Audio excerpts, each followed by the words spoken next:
I wish the Chief Justice was present to hear our rebuttal, but nonetheless, I believe the message will reach her. The starting point, Ndong, is this. Unless and until the educators of lawyers, the regulators, and those who admit advocates listen and see the propriety of us improving, then the future of the legal profession is doomed.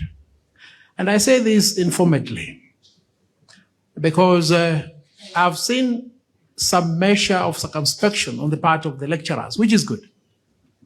But the regulators and those who admit advocates are deliberate.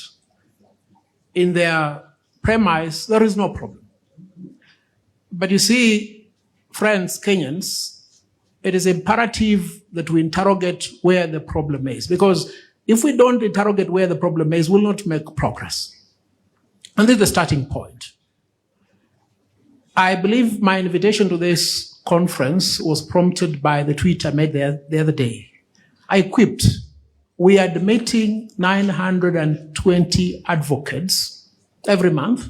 So I was made to understand that's an average of 8,000 advocates. Is there a commensurate increase in the number of doctors, engineers, accountants, actuarial scientists?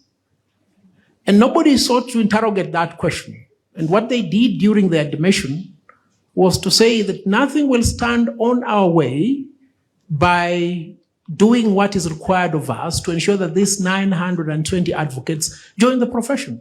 And therein lies the problem. And sorry, because some of us are paid and praised to speak the truth and not to pacify. The pacifiers have done their part. Ours is to tell you the hard truth. Because you as a parent, you as a student studying law, what is your expectation? When you're getting admitted, you're being admitted as an advocate of the High Court of Kenya. Let's not make any mistake about it. An advocate of the High Court of Kenya is just an advocate of the High Court of Kenya. He's a litigator. And then who will be told that there is need for us to diversify, improve the curriculum so that we deal with emergent issues. That's a false construct. For some of us who are taught jurisprudence by Professor Kivuta Kibwana, we were taught that you cannot be made to understand the entire law. You can only be taught to know where to find the law speedily and how to apply it.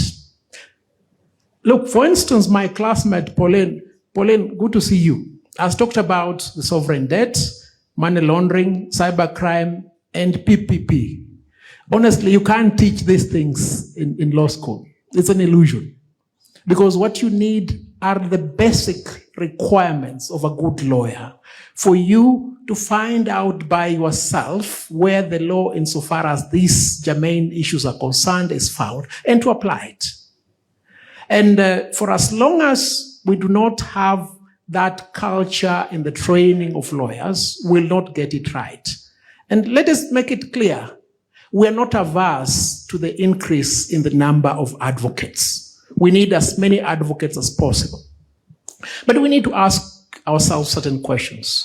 If you go to the state of Israel, every able-bodied male and female of sound mind will know how to use a Jericho pistol, will know how to use an automatic Uzi rifle, will have basic training in all weapons, because that is what is required of them.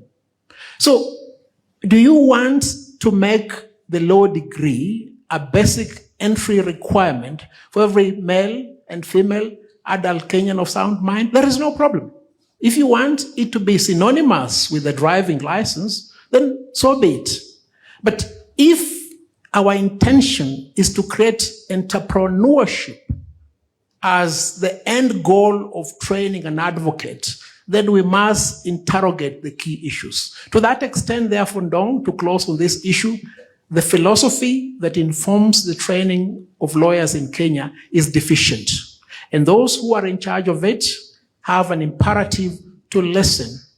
Otherwise, if you don't want to listen, we'll continue stagnating in this state, which is not conducive. There's no entrepreneurship in the end product of the trained lawyers.